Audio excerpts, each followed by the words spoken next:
Okay, my friends, it's getting a little bit late. We can at least get started. Um, just for your information, we are recording. So if you want to not be seen, you can go to turn off your videos. Um, okay, let's get started. Welcome, everyone. Welcome to the first PrePETS program for District 7305. We've had this opportunity in the past under the previous districts, but this is the first time for the new district. Uh, just wanted to share with you that Al DeLuca wanted to come here, district governor for now. Unfortunately, he's at the finance meeting, so he cannot be here. But next week he wants to join us and to share his thoughts with you at that time. One of the things that is most challenging is having this type of a meeting instead of a face-to-face meeting. The past year has been very difficult for all of us, adapting in various ways to keep our clubs running and for the district to keep its programs running as well. So this is a unique situation for us. This is having a Zoom meeting of 50 more people. Should be interesting. This is a PrePETS program. We haven't done this, like I said before, for a while. So this is new. The other aspect of this PrePETS program is that we're going to be using modules. The training materials will be provided ahead of time instead of being received during the day that we have our meetings. And that allows you extra time to review the content, and during these evening sessions, we'll have an opportunity to discuss the content of those modules. So with that, I'm going to pass this on to Steve, and Steve will guide us through the rest of the program. Again, welcome everyone. I'm looking forward to a great year with you, and let's see how this particular program works for us. Take care, everyone. Well, good evening, everybody. And echoing Vince's sentiments, welcome to this first PrePETS module session. I will be your facilitator this evening. So I guess there's a lot of pressure on me to make it right. One little housekeeping note that Vince didn't cover. I see most of you already have your Zoom name showing your name rather than the device that you're on. If you could please modify that to also show your club and your title. It'll make it a little easier for anybody who is helping us to moderate this session to know who we're looking at. Over the course of these meetings, you're going to be given information about Rotary and its impact on the local, regional, and global communities. Due to the time allotment, we'll be covering the highlights that are contained in the material that you previously received via email. Please don't take this to mean that everything in the module isn't important. Everything in these modules will help you be a better leader within Rotary. But our job as facilitators is to make sure that all the presidents-elect have the pertinent information that they need to help them be a good president for their club and a good representative for our district. And I would ask all of you, as we begin, to consider this question, and this has been posed to previous leaders, including myself. Where would your community be without Rotary? Now, before you answer that, think about your membership, your club's activities, and your club's relationship to your community and to the other stakeholders in your community. Consider also what the relationship is among the clubs, the organizations, and businesses in your area. Is everyone part of a well-oiled machine that has a coordinator for all events and services? Or is each organization rowing their boat in a parallel lane where you see everyone and their efforts, but you operate pretty much on your own? Maybe the operation and the coordination is a combination of the two, and depending on the project at hand. With those thoughts in mind, consider this. What do you hope to accomplish in your year as president? How do you want your club's activities to impact your community? And keep in mind that Rotary International sees its members as people of action. How do we and how do you see yourself within the body of Rotary? With that, if we could bring up the PowerPoint.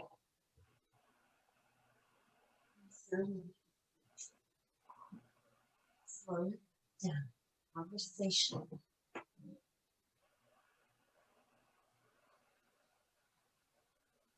Okay. As I stated when we started, we're going to be going over some key things, highlights of what is important. And one of the very first and most important things is to understand which websites you need to be able to access and which ones you need to be able to get into on an easy and daily basis. These would be the District 7305 website, DACDB, and My Rotary. The district's website is going to allow you to see events and calendar things that are going on within the district at an easy glance. DACDB is probably going to be one of the workhorse tools that you'll use as far as managing your club's membership, your meeting place and time, and the officers in your club. Understand that Rotary.org doesn't speak to DACDB, but DACDB can speak to Rotary.org. So for membership changes, officer changes, you're going to want to know how to navigate DACDB and understand how to enter that information in and get that information up to Rotary.org. Now, My Rotary at Rotary.org is probably the most important reference tool that you will have during your year as a Rotary president and also just as a Rotarian. Things like Brand Central are going to let you access pre-made templates and graphics, produce really nice quality materials to promote your club. It also is where you're going to go to Club Central to enter in your goals so that we're able to track what we're doing as a district as well as individual clubs. So keep in mind that these three websites are probably the most important ones you're going to want to be able to access and understand how to log into. If we could go on to the next slide, please.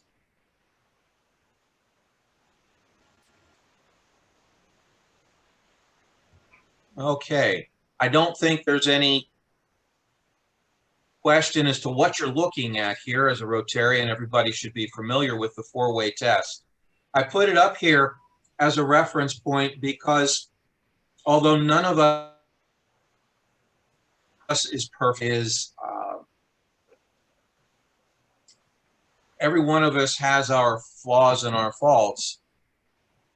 Utilizing the four-way test, especially as the president of your club, to evaluate your actions, to evaluate how you interact with your club members, with the community, and with other people professionally, becomes even more important as a president of a Rotary club. So I would ask all of you to just think about what you're doing as a president in terms of the four-way test and try and make that an integral part of what you do. Go to the next one, please.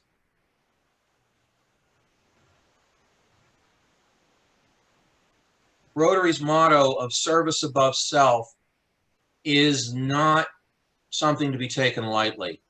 And the 5 avenues of service that you're looking at here, I think, exemplify that more than anything else.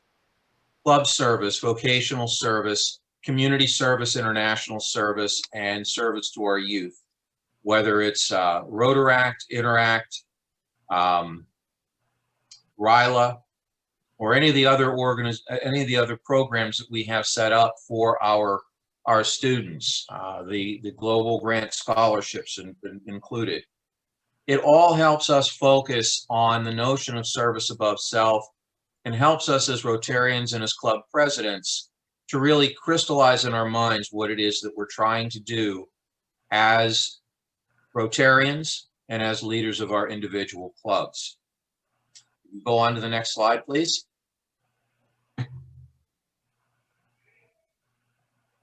I put this one up. This is the 7 areas of focus, because this is something that not every Rotarian, no matter how long they've been in Rotary, really keeps in mind what's available to them, or how Rotary views the whole process of projects and doing good in the world. Recently added, we're supporting environment, and that complements peace building and conflict prevention, basic education and literacy, disease prevention and treatment, water sanitation and hygiene, community economic development, and finally, maternal and child health. The 5 areas, five avenues of service and the 7 areas of focus basically form the building blocks of any projects that you should be considering as a president-elect for your club to do, whether you're doing it by yourself or you're cooperating with a group of other clubs or organizations. It's also the backbone building block when you start to work on grant proposals, because all grants have to fit under one of the 7 areas of focus. And there'll be a lot more discussion on that, especially when you get into the grants management seminar. We could go to the next slide, please.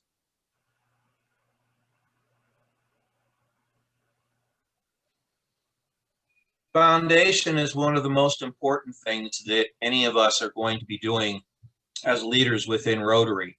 And it's important to note that there are 3 different foundation funds that people can contribute to that make it a little easier to explain what the foundation does. The Rotary Foundation has the Polio Plus, the annual fund, and the endowment fund. Polio Plus is directed specifically at polio eradication, something that is near and dear to all of our hearts and has been a focus for Rotary since 1985. Our own past Rotary International president, Chuck Keller, made it his main focus project the year that he was Rotary International president back in 1987 and 1988. The annual fund is probably the one that we give most of our attention to, because the annual fund is how we get the monies back for us to use for our district matching grants. When we contribute to the annual fund, half of our money comes back to us after being invested for 3 years. So that's real important. The endowment fund allows us to create endowments that generate income to use for specific purposes. And so all 3 become real important pieces in the way we treat fundraising within our clubs and focusing on what we're trying to work with all of our projects. We could skip to the next one, please.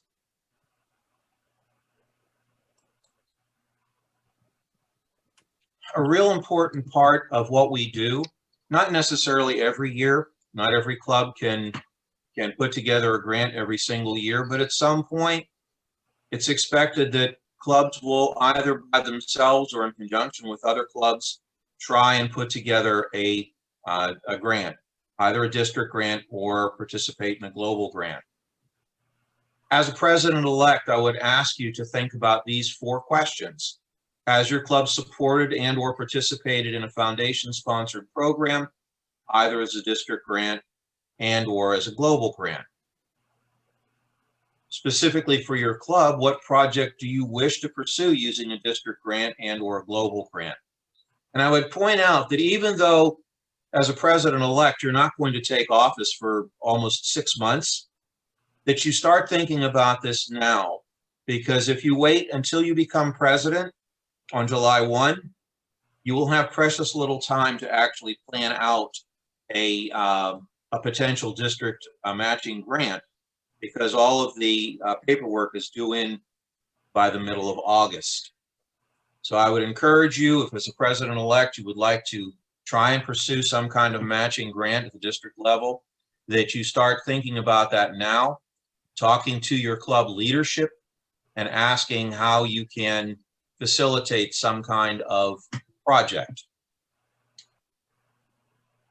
Next, I would ask you to think about whether your club has sponsored a Global Grant Scholar or a Peace Fellow. These are educational endowed scholarships for study abroad. The Global Grant Scholars are a little broader.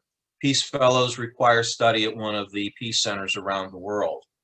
There are peace centers everywhere, including here in the US, but scholars are not allowed to study in their home country if there's a research center where they live. They have to be out of country. Global grant scholars have to be studying abroad in postgraduate study, something either a master's or doctorate level. And lastly, knowing what we've discussed about the global grants, would you like your club to be a sponsor for someone for either of these educational grants? And these are things that require a lot of thought and a lot of cooperation on the part of your clubs. So as president-elects, I would strongly encourage you to think about this as you move through the next 6 months in preparation for the start of your year as a president-elect. We could go to the next slide, please. Strategic planning priorities. These are things that you want to use in conjunction with some of the other things that we talked about in mapping out a strategic plan for your club. Priority 1 is impact. Priority 2 is reach. Priority 3 is engagement. And priority 4 is adapt. Referring to our members as people of action, as Rotary International does, people of action are effective problem solvers, which is how we impact what we are trying to do. People of action activate and inspire one another, which creates better reach. People of action strive to understand the needs of others, which is very helpful when you're trying to engage your own members or engage other members of the community to help you with your plans. And people of action are inventive, entrepreneurial, and resilient, all contributing to your ability to adapt to changing situations in your community and in the world at large, such as the pandemic that we're all dealing with right now and dealing with these Zoom meetings as opposed to meeting face-to-face. I would tell you that when you look at the strategic planning priorities, that when you do your planning, keep in mind that membership, foundation, and community awareness are all equal partners, and each one helps the other, sort of like a sturdy three-legged stool. If one of the legs is weak or broken, the stool can't stand up straight and it can't support anything else above it. So when you think about saying, oh, I don't need to grow my membership, or I don't need to think about raising money for the foundation, or being all that community aware, think back to my initial question. What would your community be like without Rotary?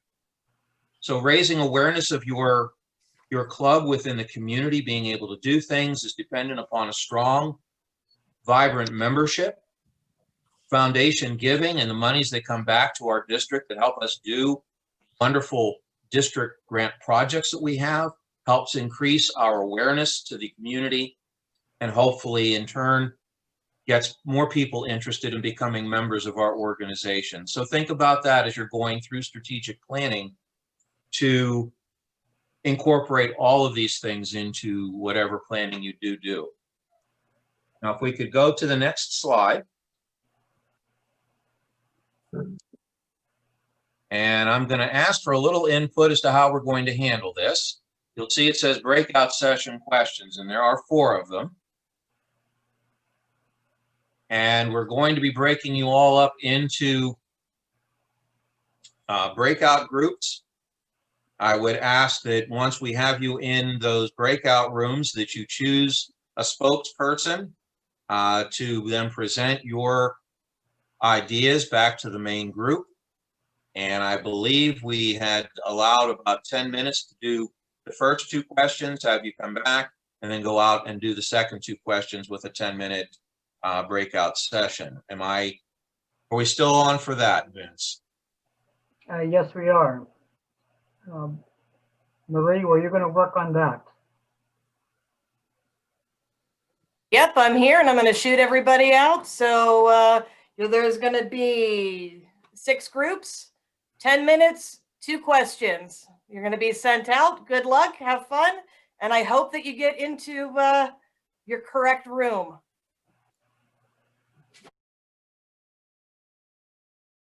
Temporarily working in our local chamber office as interim executive director. And Okay. I've not had extra time for anything, so I'm not a great person. Okay. We got that. Okay. George,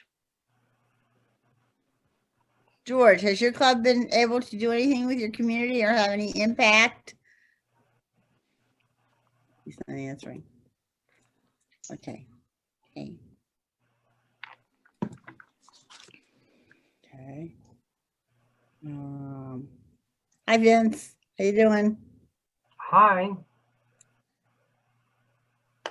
I'm checking on George for you.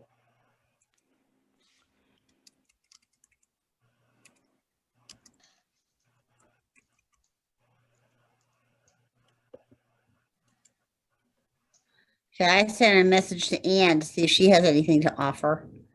Now,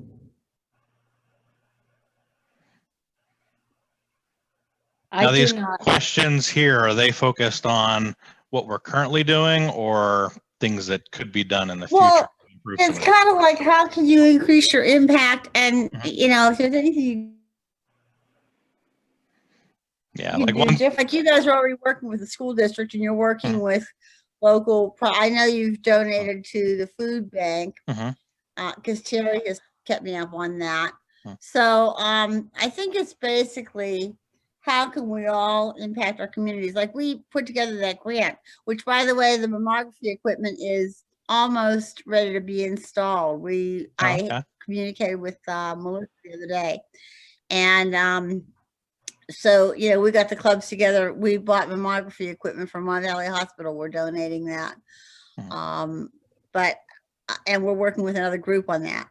So it's kind of, how can we impact, how have you and how can you impact in the future? You know, like, we managed to do a lot this year without being able to do a lot of people-based projects. We raised money for the food bank. We raised money for the hospital. We raised money for, you know, we're still having our students of the month. So, you know, even though we're a small club and we haven't been able to do much in the community, we've been able to have a lot of outreach because of those things. Yeah, I know my particular club, it's a smaller club, small town, West Newton, PA. We got about 12 members. And one of the things that I see as an opportunity to get more engaged within the community is, you know, obviously, you know, with COVID, you know, we haven't had a lot of opportunities for in-person activities and like our annual dinner and things like that. I think there could be an opportunity for us to introduce Rotary more locally through things like social media, you know, having a stronger presence there digitally, you know, I think could attract more people for membership, but also educate people on what we do. Okay. So I think that would be an important focus, you know, maybe for my club and others too. Okay. Jess said they've also been making little free libraries and putting them up in various parts of town, and that's been really successful. That's a good thing to do. Literacy is always a good area, you know. Right. Anybody else have anything to offer? Colleen, I visited Ligonier today for the first time since last fall. And they Okay. really have not been doing much because besides when the restaurant shut down, and then they had a member who tested positive, so they were not meeting. Oh my. They don't have a whole lot like really planned. They're hoping to maybe do a hoagie sale or something in spring here to raise some money, but that's about it. So. Well, that's okay. Everybody's been struck by COVID, Joyce, and that, you know, that they're even able to plan that. I know there are some clubs that have not met in person pretty much at all because of because of the population of the club, which are older members, or the location has not been available. I know Monongahela has run into that because the restaurant where they were meeting told them they couldn't meet there. They did pick up another place, but then when the shutdown or the modified lockdown came in December, they just decided not to meet in person until sometime this month. And I'm not sure still that they've had a meeting in person since New Year's. So, you know, it's everybody has been impacted by this. No. Okay. So Rob, you said you were thinking about putting literature out in the community. Yeah, a little bit more digital engagement, you know. Okay. So, but yeah, getting the message out about Rotary, what our club specifically does locally, and obviously nationally, globally as well. I think it would encourage more engagement within the community as well as increase membership opportunities. Okay. Okay, good. We lost Jess. I don't know where she went. Vince, did you get George all straightened out? We still haven't heard from him. He can't hear us and we can't hear him. I'm not sure what the problem is. Well, see if he can unmute himself. Maybe that would help. Well, I just sent a message to do that. Okay. Okay. And Anna, now, can you hear us or not? I'm not sure what's going on there. I can hear you. Can you hear me? Oh, good. Hi, Ann. Hi. How are you? I'm good. I can only hear you using my phone though. So if someone else is having trouble logging in, I have to use a laptop and my phone for the audio. That's okay. That's all right. What club are you with, Ann? Swissvale. Oh, okay. Okay. All right. Oh, we had a nice man from Swissvale do some work for us here at the house. Put a railing on our steps. So have you, what kinds of things have you tried to do to impact the community, or what kinds of things do you think you could do to impact your community with Rotary? I don't know if the club president has already answered that question. I think Dave's on the line. We purchased hotspots for the Free Library of Swissvale that will be available to the public to use, so they will have internet access. That's wonderful. We also provided a new refrigeration unit for the food pantry in Swissvale, which Okay. expands their ability. We also had an issue with trying to raise funds because a lot of our fundraising was pre-COVID okay, but post-COVID not okay. So what we ended up doing this year was actually partnering with a local restaurant and doing a takeout.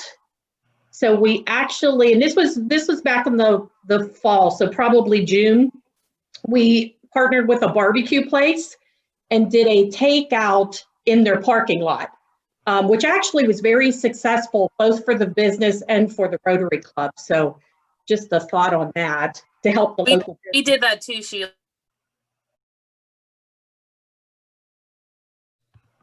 Okay. Each of the breakout rooms should have chosen a spokesperson, and I would ask each of those spokespersons to give their report in turn. Do we know who goes first? How many breakout rooms did we actually have? We're We six. had, Okay. Well, let's just take them down in order. Group one, I think was the group I was in. Okay, so that would be me, Mary Ellen Bazzelli. I think we discussed, what impact, what the projects were. And so we touched on, for instance, eye sales, lunch program, and we talked about trunk to rock programs. And these are the types of impacts. I think this year the consensus was a little bit more difficult. We're in a new normal, so to speak. So meeting and getting people out, being able to do fundraisers has been a little bit difficult, especially for the smaller clubs. There's challenges, but I think the takeaway was, the importance of supporting the local business community, whether it was like the eye sales doing the bakery, the pie sales doing the bakery, or, the lunch programs. So that's kind of it. And I guess the takeaway is the other takeaway was how do we market this in terms of, making the communities aware, whether it's, working with the district and getting the information out, making sure people are aware of what impact Rotary is having in these times. I don't know if anybody else wants to add anything from the team, but. No, I think you covered all of it.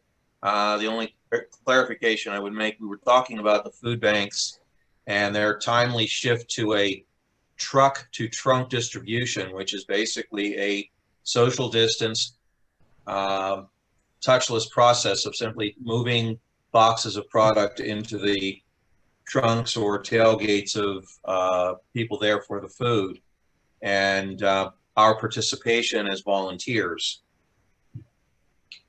Breakout room 2.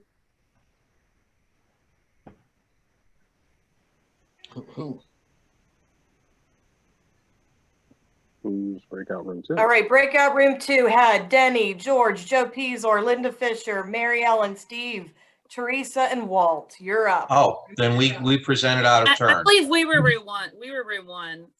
All right.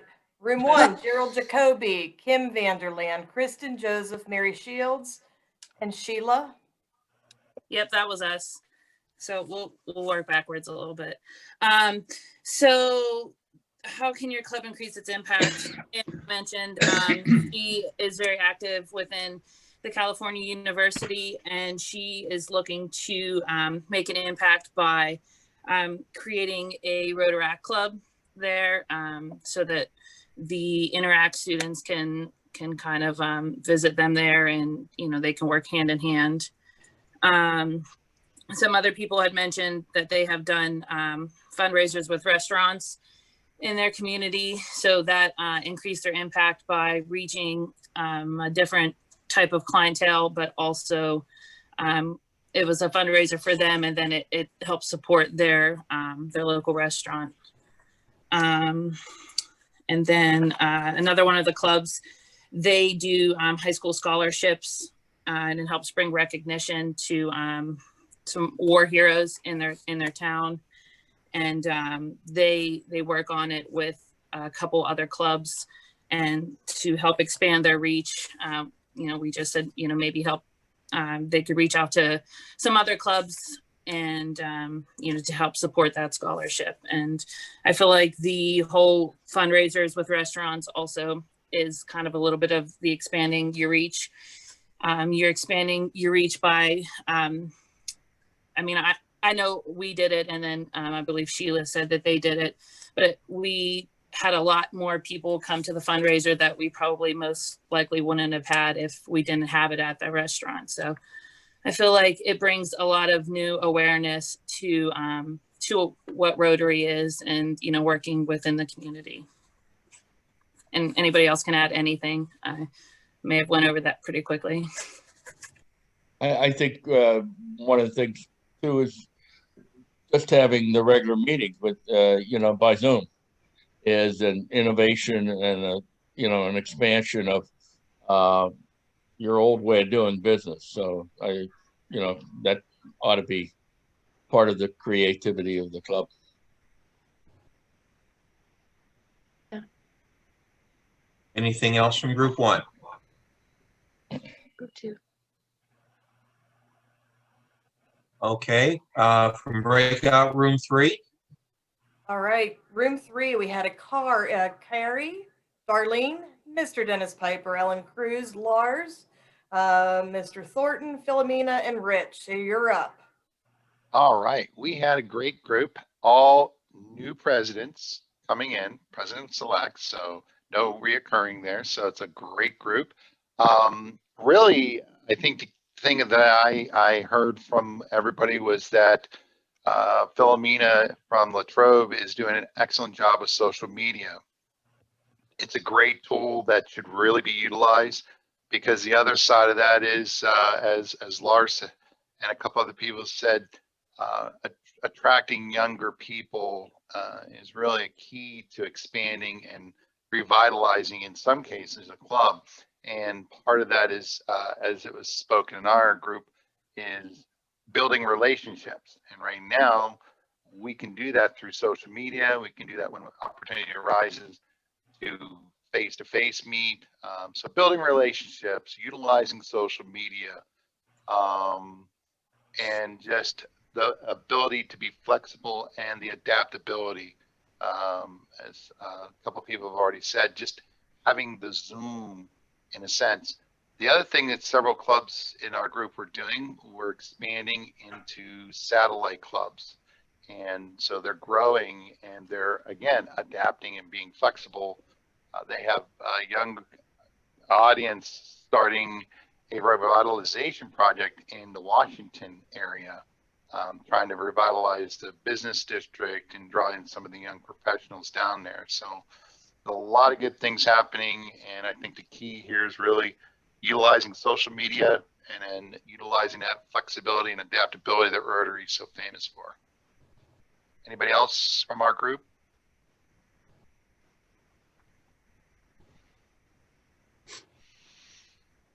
Okay, well, thank you very much. Group 4. Group 4. Okay.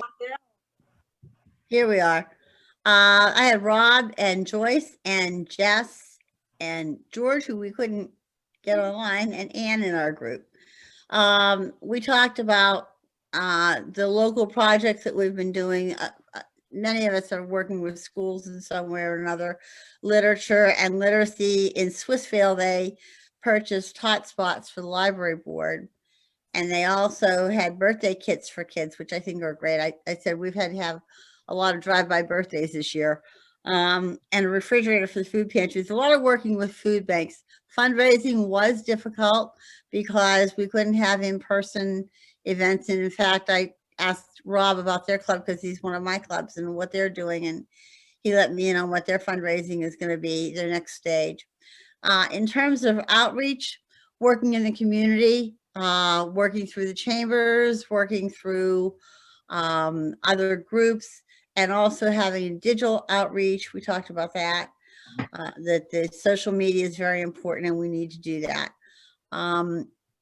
And just letting people know that we're there, like the library, they bought the hotspot. They worked with the librarian to purchase the hotspots for the library. Those will be available for public use. That's a great thing because a lot of people don't really have a lot of access to Wi-Fi. So it's nice when we can do something like that. And then, of course, the food banks are very important. Everybody's been contributing to those. So, and we just want to continue to expand our outreach in the community. They're trying to get members and as I said, with social media, trying to expand our use of that if we can. Anybody else from my group? Well, no. Okay. Oh, Jess told me about the free libraries they established too in the Pittsburgh East Club, that they had little free libraries that they established in their community. And I thought that was a great idea. If you can't tell, I'm a library lover. So, okay. Thank you. Thanks very much. Now, Group 5. Hey, I'm Dave Kokalis, and I'm also from Swissvale, and I can confirm everything that Ann said. And the neat thing about those projects, you know, the Wi-Fi thing, the birthday kits, the food pantry refrigerator, is they all touch on a theme that we talked about in our group also, which is the idea that, you know, given what's going on with COVID, you have to do things that you can do, you know, remotely, not in person. You can do virtually. You can do with a limited number of people or outside. You know, like when we did the birthday kits, we met outside to make them.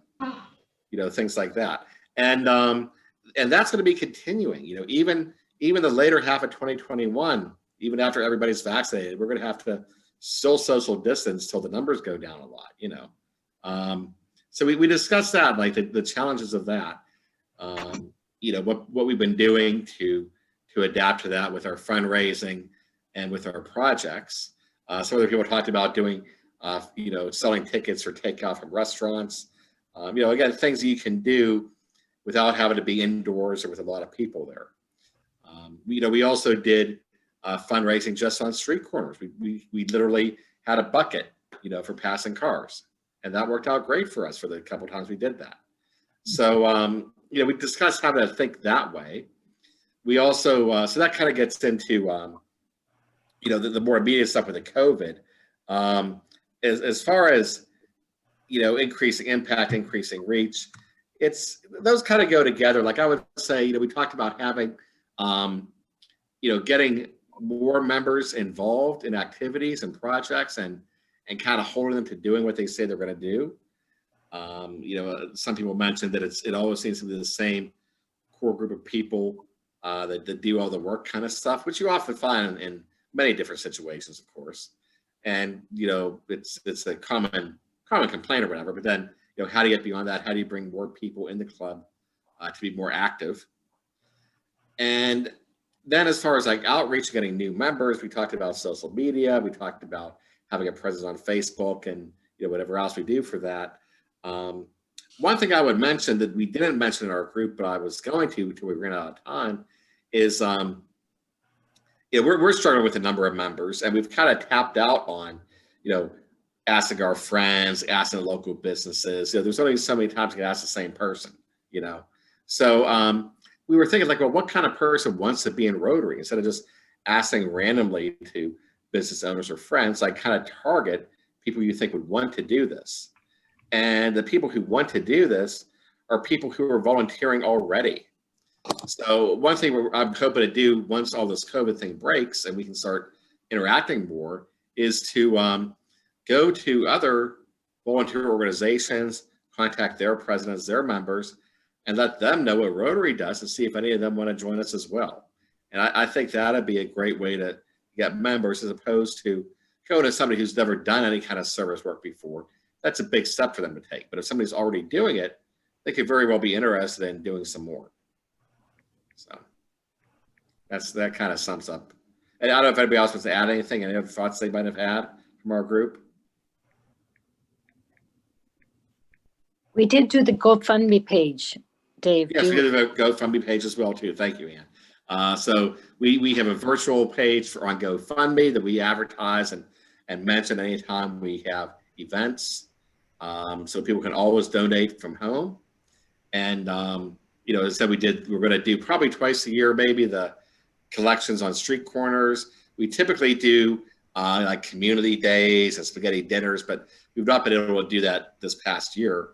And as I said, the three main projects we had the past year were birthday kits, which is a holdover from the previous year, mobile Wi-Fi units that people can rent out and take home, and the food pantry refrigerator, which is a big commercial refrigerator, not just like what you have in your kitchen. So. Hey, thank you. Our last group, number 6. That must be me then. Hi, I'm Carol Crookston. I'm from the Johnstown Sunset group. We talked about in our area, in our small area, we have the 2 Rotary clubs. We have the Johnstown group, which Michael's representing. That's a much larger group, and we're the much smaller group that meets. Primarily what we talked about was public image and how do we get our public image out there. A couple of things. We do tag teaming. In other words, we'll get with another organization to reach a goal. We're a smaller group, and that's really important for us because we want to be able to do big things, but we know that we need help with the heavy lifting. And so it's things like the backpack project or the soup kitchen, just different things. We'll ask other organizations and other Rotary clubs to help us. And we've so far, we can get our image out there that way. We can also get our image out by, again, being a really small club. We all have shirts that we wear, usually at every meeting or everywhere we go to volunteer, we wear our Rotary shirts, even if we're not volunteering as a group. And so some people will say, hey, I saw you at the wine festival and you're wearing the Rotary shirt. And so we've been able to do some of that. One of the things that our facilitator came up with is that is insofar as public image, it's not just bunch of old white guys. kind of thing. And so that we need to really think outside of the box, and we really need to come up with genius ways to engage people in ways that you would never have thought of. And our secret weapon is Owen Stanley. And everybody here knows, I'm sure, that Owen is doing an incredible job with the Owen's Odyssey. Things like that really, I mean, I don't know that there's anybody in Johnstown that doesn't know about Owen's Odyssey, and people in other states as cars are driving around with the bumper stickers and things like that. The impact, the other club was a Bethel club in near Pittsburgh, and they have a huge chicken barbecue, and they have a huge footprint already in the community. So with a chicken barbecue, with the what is that called, farmers market, that they actually run, which is amazing because they have, I think she said 43 members. And I'm like, how can you run a farmer's market for a whole season with 43 members? That is some real service above self, in my opinion.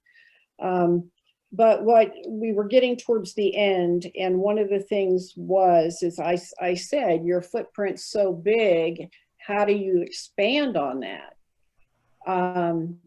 And I was amazed that she casually tossed out, oh, well, we kind of started this Interact Club, and we've gotten like a member from there, from one of the adults, and it's like starting an Interact Club is huge. So that's definitely increasing your footprint when you've already got a huge one. That's an awesome thing, in my opinion. And then we talked about raising money is really secondary to the issue in the Bethel area. They already get a lot of money from fundraising. In the Johnstown area, it's a much more impoverished community, and that's just the truth of the matter. And so it's more about community building and getting out there and getting your hands dirty than it is throwing money and giving grants. I mean, all that's great, and we want to do that, but it's more about building those connections in the community so that together you can raise up the community. The other thing that we talked about was, okay, all those are great, but our facilitator put the question to us, but COVID's not going away anytime soon, because, you know, we kept saying post-COVID this or post-COVID that, or well, we can't do that because of COVID. And so to think of ways that, you know, the challenge is to think of ways during COVID, how we're going to have an impact on our community. And that was sort of, we were running out of time. So Michael, anybody else have anything to say? That's about it, I think. One of the things that we do that I think has had, and this just came up when somebody else mentioned it, I think has had a large impact on our community, is we have 2 Interact clubs and Rotaract clubs. Mm-hmm. And we use those kids because they have energy. You tell them to run and they run for 10 years and they just don't seem to stop running. So there's a couple of projects we have, like we do we have a sign talking about we clean a mile of road, and we would not be able to get it done without them. Our Rotaract Club is at a local university here, UPJ, and we're starting to bring them on and get them more involved with things. So hopefully we'll start to pull members from that over to us and get a younger group. You know, everybody's trying to go after the younger group. So and how that will impact us is we're an older club, and I don't mean just age-wise, but I also mean the fact that we're an older club that I'm one of the youngest people in the club at 52. And that has an effect on a lot of the things that your club is willing to do. It also has an effect on a lot of the things that your club may come up with on things to do. We've always done it this way, the words that just drive me absolutely nuts. So by bringing in these newer groups, maybe they can re-energize us and help us reestablish ourselves. Us just showing up does a lot. Just saying, hey, we're here. And if I could add to that real quick, because that brings up an interesting point in that you maybe think of the old line, like, you know, to make money, it takes money, or something along those lines. And that if you have a large club to begin with, you can have a much larger impact. It's easier to get new members because you're more visible and you have more people to ask people to join. So it just kind of feeds on itself. So I think, I think there's a big, it's almost like exponential. Like if you're a small club to begin with, I think it's so much harder to grow compared to if you're a large club already. And I think sometimes that's not quite recognized. So there is definitely an effect there in that you need members to get members. To some extent, that Okay. I don't know if we're going to have a debate about this, but to some extent that is true. In other instances, I've seen it, particularly with our club, that may not always be the case. If I could just interject, because I don't want this to run terribly long. We did get a little bit of a late start. That last little bit of a discussion is a perfect segue into the next breakout session, because it's how do you enhance participation, which would be increasing membership, and to what extent are your clubs able to adapt? Again, what are we doing as a small club to make ourselves more visible and easier to access? What are we doing as a big club to keep things going so that we don't get stale? So I would ask that we all get out to our breakout sessions again. This last point, keep it in mind as we're going through the second two questions. And I have posted those in the chat room, so you don't have to go hunting for them.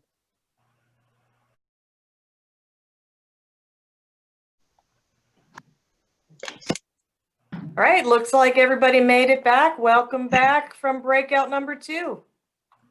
Very good discussion in our room. I hope there was good discussion in the other rooms as well. We'll take them in order. So Kristen, if you want to start it off with room 1. Okay. We too had a lot of discussion. We actually really even didn't work on number 4, just because we did a lot of talking and some different ideas. But we talked about, I think it's the local Salvation Army in our community. They do like a business spotlight of the month. And so I know a lot of people, our business people that are in our Rotary Club, and not only did they join for fellowship, but I mean also to help network their business. But we had considered like doing like a business spotlight. We have a member in our group. She is for our local newspaper. So if we could, like pick a business each month and, talk about their involvement in Rotary and their business, and, maybe give them some, recognition. Everybody kind of likes a little bit of that. So that was pretty much it, really. I mean, I don't know if some of the other people want to touch on it. We really didn't get a lot to number 4. We kind of talked a good bit on there. I think we talked about an ideal world where even if we aren't doing it now, we could envision a lot more collaboration among various groups, local and regional groups. So I think it was kind of, I thought it was productive, even though it doesn't sound like we were very productive, but I think we were more productive than we realized, Kristen, in kind of generating some new ideas for future prospects.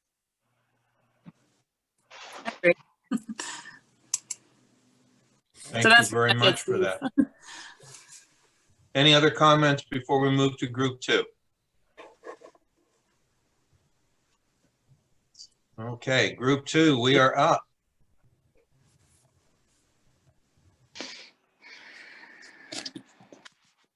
Oh, should I read the notes? This is Mary Ellen. Yes, please. Okay. No. We touched upon a few items, and one of them were, people, I think as George brought up, one of the things that people have a trouble with commitment with once a week. And I think that's probably across the board. And how do you deal with that? And one of the things that this new normal has brought, and as time goes on, and I know our club is one of them, and keeping their weekly attendance meeting, but also still offering Zoom. We went back to our meetings this week, and we had a group that was on Zoom and a group that was there. So I think that might be something, people want to consider moving forward, is keeping Zoom after the restrictions are totally removed. The other thing that was discussed is bringing someone to the meetings and having updated materials out there. How do we, what's the hook that you want to give to somebody?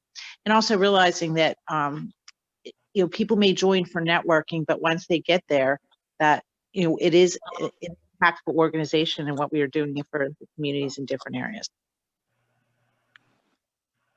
Don't know if anybody wants to add anything. I will add a brief comment. If the president-elects all are not aware of this, meeting attendance at our clubs is now 50% of what your regular meeting schedule is. So if you're a club that meets every week, your members are meeting their attendance requirements by only being there for 2 meetings. The 100% attendance is not the standard, so to speak. The more you can attend, better. The other thing too, I would encourage all the presidents-elect, if you don't already have a log-on access to My Rotary and Brand Central, do it yesterday. Brand Central is just chock full of things that you can use to promote your club, to promote Rotary, templates for trifold handouts, templates for with the Rotary logo that can be customized for the club name and location, or for anything that you want to use it. I know I took one and customized it to create a people of action because I needed it to stretch out a little bit instead of being stacked. So 2 good resources. Thank you very much for that. Group 3. That is us. We had some great conversations. Before I get into that, I just want to let everybody know it's all about resources. If you need help with any of the technology side of getting into DAC DB, My Rotary, or any of that, myself, Dennis Piper, it's me, and Dan Dougherty are the IT chairs for the district. So we can get you signed into things. We can help you lessen your stress factor in getting into those things, and it certainly help explain some of the ins and outs. So please feel free to reach out. I'll put my contact information in the chat shortly. Our club, or our group had some great comments. Engagement, it's a word you hear quite often. We had Philomena, who was approached because she really, someone saw some talents that really would lend itself to the club, and now she's doing a phenomenal job with the social media based on her experiences in her career. And I know a couple other members had mentioned the possibility of basically getting to know your club members, either through a simple little survey, likes, dislikes, because we all agree that if you just cast a net out, your return's not as good as if you were to go specifically to individuals and ask for things. So engaging people by getting to know people and so forth. One of the things I heard was they saw something in the community that might attract new members, engage new members by starting an action group for eliminating plastics. There's some organizations that they met when some of the members went to the international conference in Germany.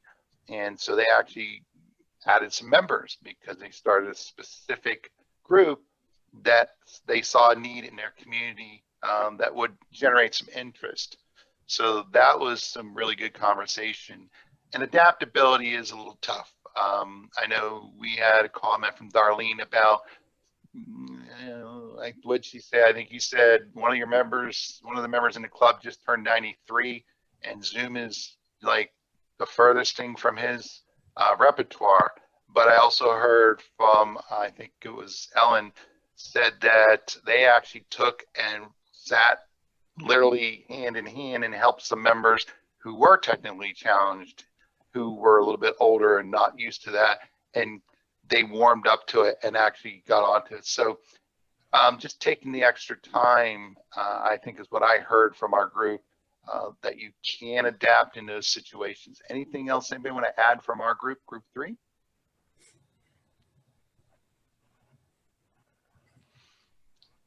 Good discussion. Thank you very much. Group 4. Okay, here we are. we were all having some Wi-Fi problems, so we spent some of the time trying to make sure everybody could hear, we could hear each other.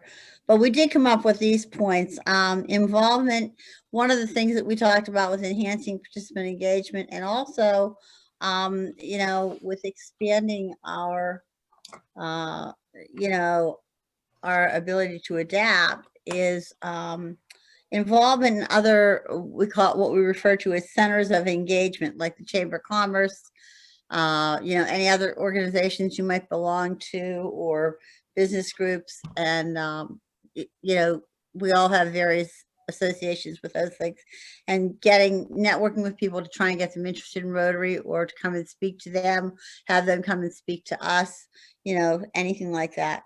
Educating other people in the community, which would mean, you know, like basically inviting someone to come with you for a meeting, you know, someone who is not a Rotarian, just inviting them to join the group for lunch or dinner or whatever your meeting time is, and to let them see what kinds of things that we do.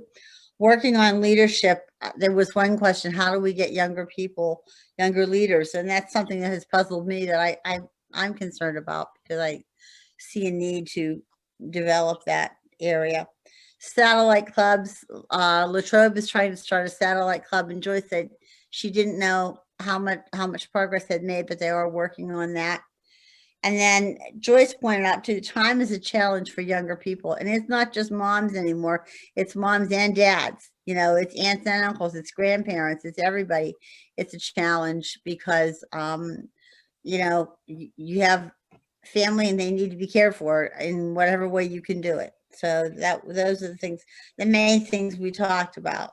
You know, we didn't get too far with adaptability other than with engaging with other groups, but we did have a good discussion. We had good discussions in both rooms. Anybody else want to add anything? Anybody else want to add anything to 4? No? Okay. All righty. Thank you very much. Group 5. I am representing Group 5. This time I'm Danielle Starsinik from the Lawrenceville Club. And we talked a lot and we said a lot. I'm going to try to summarize a little bit.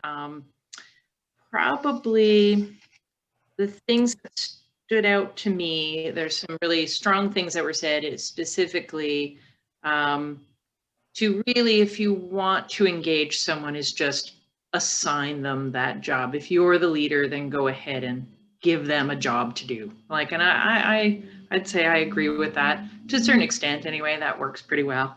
People like to be asked. Someone asked me to do this presentation, so I was like, all right, I'll do it. And then recognizing everyone's ability to participate, I think ties into what everyone has said already about knowing your members. Who are they? What do they like? What can they do? What can they contribute? Because if you are disengaging from the group, there should be a reason for that. And reaching out to people to re-engage is important. One of the things I did several years ago when we were having a hard time feeling engaged as a group is we really just tore off the page and started anew by asking for input from everyone. And as a small club, we were able to do that. We were able to say, like, whatever we've been doing, it's not working anymore. Let's do something new. And then re-engaging everyone that way too, you know, reassign new fundraisers, new community projects, new whatever. And I think we're at that point in our club again. So, and adaptation, yeah, I think we've all had to adapt this year. I think everyone's enjoyed a lot of new challenges. So, and that was it from our group. I think I know not everyone got a chance to speak, unfortunately. So if anyone from our group wants to speak up, please feel free.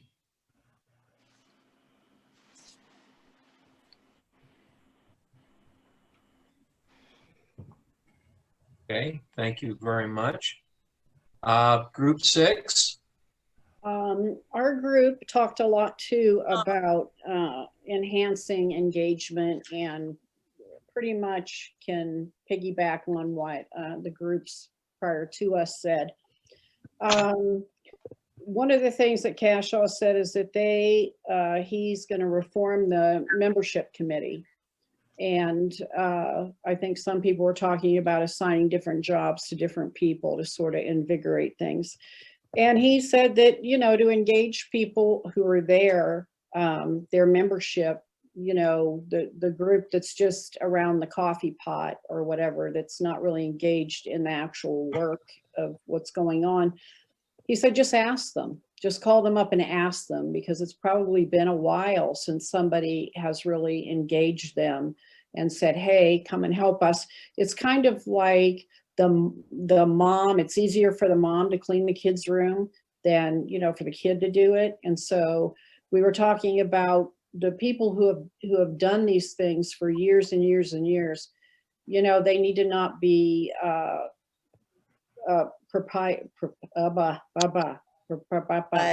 bossy about it. They need to let other people in and be part of the process of the club, instead of we've always done it this way. We're this group of people. And prime example for us was Sally. And she said that when she took over being the chair of the Big Chicken Barbecue 2 years ago, she decided to make some changes and streamline some stuff to make more money. And what really came out of that conversation to adapt, you know, to a new way of doing a fundraiser that garners $50,000 a year. I mean, if it's not broke, right?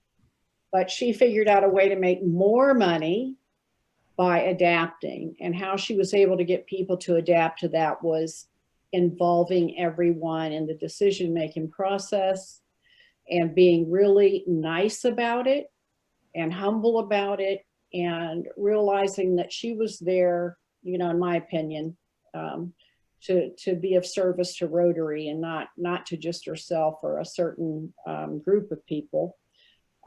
She also said that, you know, as far as engaging people in all of their activities, that the chicken barbecue, everybody, you know, is pretty much engaged in that. It's a big event. But the farmers market that they run during the year, it's pretty much the same people who are there running the farmers market all the time. And that's something that I think she's probably going to look at. In our group, we have a small group. And if we were any more engaged, we'd just all fall over. So what's difficult in our group is that we have to kind of do the opposite in a sense. We have to make sure that we're not overworking each other. And so sometimes we have to tell Owen, no, we're not doing that. Because, you know, anybody who knows Owen knows that he can do 27 things at once. Well, some of us can only do 22. And so he has to be told no on those other 5 things. So our group, sometimes we have to say, no, it's too much. You know, if we've done 3 things this month, we've got to fix the calendar for next year, because everybody was fatigued from being such a small club and doing these bigger projects. And like others, we didn't get to talk a lot about the adaptability, the adaptation, other than obviously Zoom. You know, that you have to adapt as you go, because we too talked mostly on question number 3. Does anybody else? Cashaw, Sally? When it comes to adoption, not only have we adopted Zoom as a club, we've actually gone out and bought audio equipment to go along with it. So we can drop a mic at each table and people can actually hear. Our next investment is going to be to actually have a decent camera so we all don't look like one big massive blur. So, and it's helped us, because we have a gentleman in our club who retired from being a professor, and he gave up every bit of technology he has. And he said he would never use technology again. Well, we've actually got him to use Zoom. And he's kind of going, this isn't all bad. I was like, told you. So adaptation for some people is tougher than others, but you got to keep working at it. And that's basically what all of this is. Okay, excellent discussion, everyone. Excellent discussion. As I said at the top of this, we're kind of hitting the high spots. I hope that you all take the time to go back through the module, read it over, understand that there's a lot of resource material there. I hope that the discussions that we had this evening are simply a springboard to future discussions. As presidents-elect, I hope you don't feel quite as isolated as you might have felt as an individual member, and that you realize now that you've got 80 plus friends plus all of the leadership and past leadership of the district to rely on. You are truly part of something a little bit bigger. And if we could share the screen again one more time, there's one last slide that I wanted to bring to everyone's attention.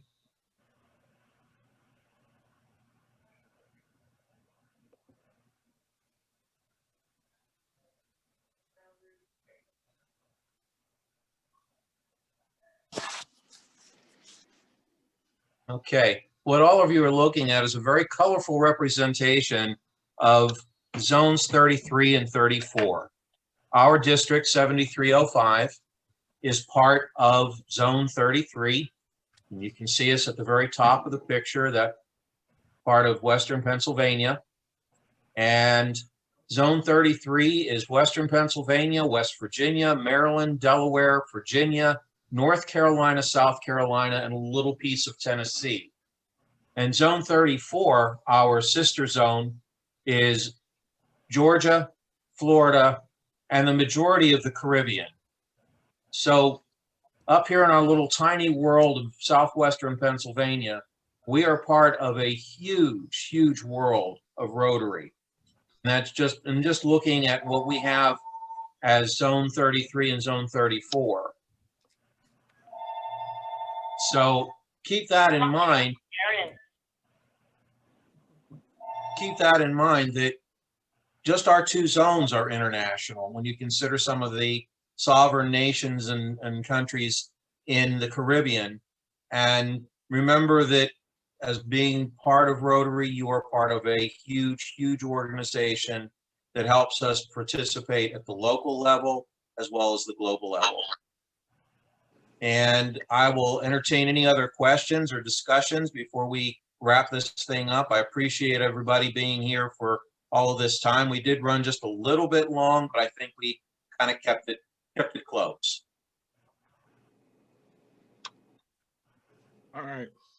Steve Murphy. I'm a board certified allergist immunologist, and I gave a presentation to our Rotary at Fox Chapel on January 6th about an update on COVID-19. This is going to be an ongoing project, and it's been recorded. So if any of the clubs would like to see that and use it, just email me and we'll get it out. It's all done. I think it went pretty well, and it's going to be an ongoing project.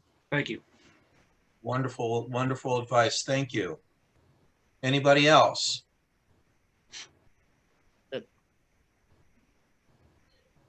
I just have a little thought on that. You know, somebody mentioned earlier that they were starting to meet in person again. I don't know. I mean, in my opinion, given the age of the average Rotarian, what's going on, that is an extremely dangerous thing to do, in my opinion. You know, I would not be meeting in person right now. So, just my 2 cents. Vince, I'll hand this back to you and let you wrap things up before we leave. Okay, it's been a long night. I appreciate everyone's attention and participation. I guess the most exciting thing about this is to hear what people are doing in their clubs, the different ideas, the different ways they're approaching things. It goes to show how active we are, that we are people of action, and we, despite COVID-19, we are still moving forward. With that, let me just say thank you again, and I wish you all a good night, and I'll see you next Tuesday. If you have any questions or concerns about the program, send it to me, and we'll try to address it. Take care, and have a good night. Bye. Thanks all. Bye-bye. Good night, Adios, everyone. folks. Good night. Thank you. Peace out, people. Good night, everybody. Bye-bye.